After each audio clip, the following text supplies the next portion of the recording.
Greetings to you this day. This is Michelle Strickland, and I'm coming to you today with my daily theology lesson. It's my daily meditation that I do for myself. I record it and I release it because maybe somebody else out there will get something out of it. It just so happens that I love God and I love theology. Choose God this day. The bad guys, they sin. The good guys, we sin. We all sin. It's whom you serve. You don't have to be perfect. No one is. But that doesn't mean that you don't have to deal with your consequence, good or bad. None of us get away from that. You know, you might have issues that you deal with for the rest of your life. But if you come over to God's team with it, turn it over to Him. He'll help you get through it. You know, you might have to deal with, you might be, suffer and deal with your issues for the rest of your life, but turn it over to God. You know, you don't have to be perfect. No one is. And love yourself. Because if you love yourself, if no one else loves you, you'll be okay. And never give up on yourself. Never. If you lost everything you have, if you have yourself, you have everything. You can always rebuild. For those of you just tuning in, I focus out of three major religious texts, the Bible, the Quran, and I'm in an introductory Buddhist text called The Shape of Suffering. And it deals with dependent co-rising. Without no this, there's no that. I try to rotate the text at least twice a week, sometimes more and sometimes less, depending on how I'm led to meditate. My schedules, I'll still be releasing videos. I'm trying to catch everybody in all my videos so they'll know what's going on. I try to, I'm gonna be visible a lot, but there'll be some days when I just record videos, whatever they are, like I'll keep my same pattern. But because I'm doing some other stuff, I may not always, show my face, or if I do, it might not be as many videos with me showing my face, okay? I'll be on channel break at the end of the month.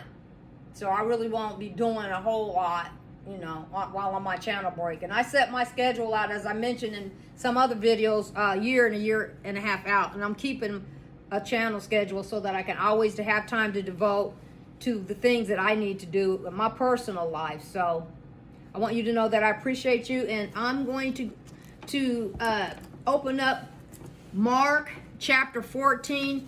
We're going to start at verse 1. This is a very long chapter. I think it's like 72 verses. So I'm not going to try to rush through it, because these chapters, the Bible is emotional. All of the religious texts are emotional.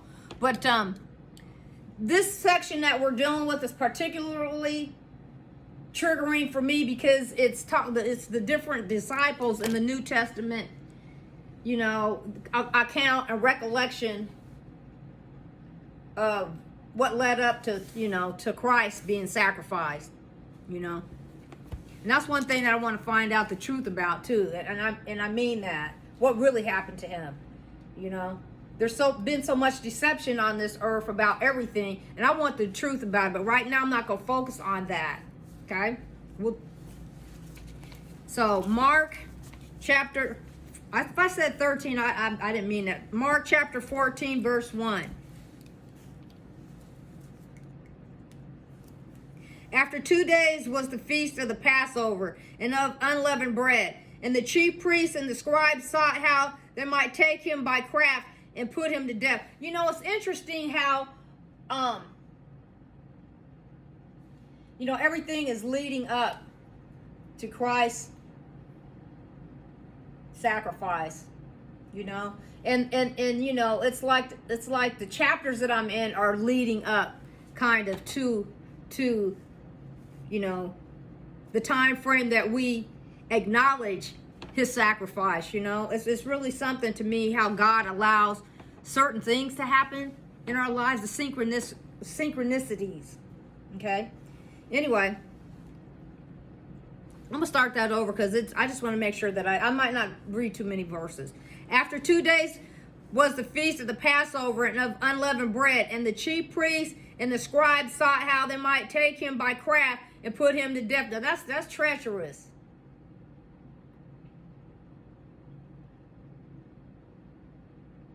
That's treacherous. All you politicians and leaders out there, you need to think about all of that. You need to think about all of that. But I'm just saying, you just need to think about that. But they said, not on the feast day, lest there be an uproar of the people.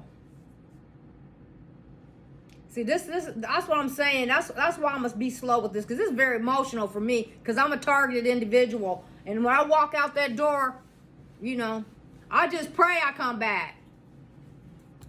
I'm blessed, though. People tried to sacrifice me. And they still are. But you know what? I'm going to live my life out until God's ready for me to go, whenever that is. And I'm not going to allow any bullies and bad guys to prevent me from living my life out. And if you don't understand me, that's your problem to deal with, not mine. But I'm honest, and I care about people. The ones especially that you're trampling all over out here. Like you treating us like we're stupid. That's what I don't appreciate the most out of the whole thing. What I'm seeing going on right now.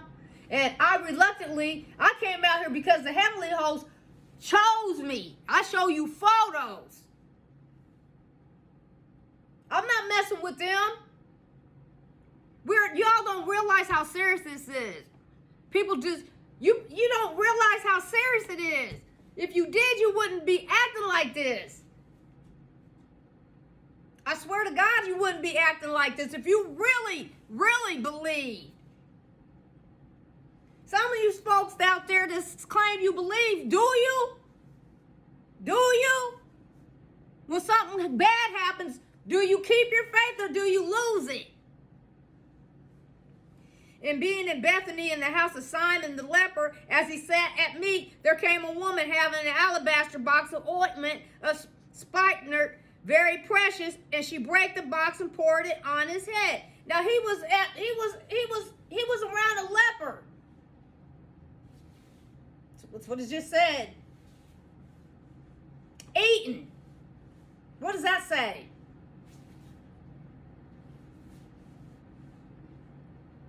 People always want to downplay Christ, whatever they call his name, They want to try to downplay his relevance, his humanity. We're all sons and daughters of God. So just for him to, it's crazy. It's absolutely crazy and ludicrous. What bandwagon people choose to jump on through all of the religions.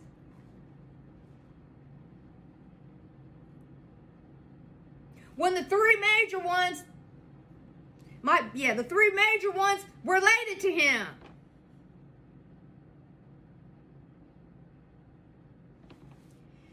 And there were some that had indignation within themselves and said, why was this waste of the ointment made? So they didn't even he couldn't have no ointment poured on him.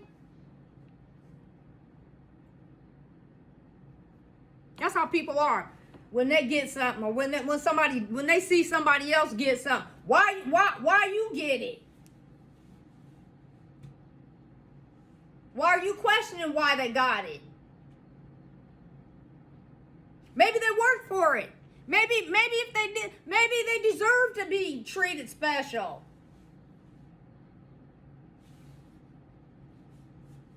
For it might have been sold for more than 300 pence and have been given to the poor, and they murmured against her. Downplaying the woman. Downplaying her. That she tried to do something good. Why, they downplaying her.